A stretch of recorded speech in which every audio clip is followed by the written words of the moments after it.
We're here inside the International Monetary Fund, where next week the world's central bank governors and finance ministers will meet for the annual meetings of the IMF and World Bank.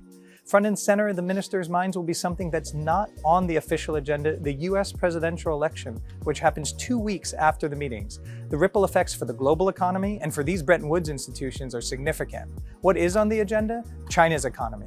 Since the ministers last met in the spring, there's continued concern about China's economic growth. We saw calls for stimulus out of Beijing last week. We're going to hear the ministers and the world's financial policymakers react to that when they convene here.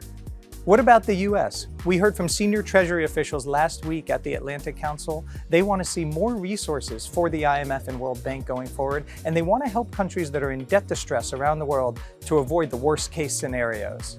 Finally, inflation. Is it too early for central bank governors to take a victory lap on their efforts to combat inflation?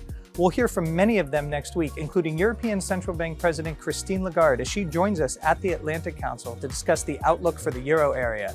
Join us at the Atlantic Council all week from our studios in Washington and here inside the IMF as we host the world's financial policymakers during IMF World Bank Week.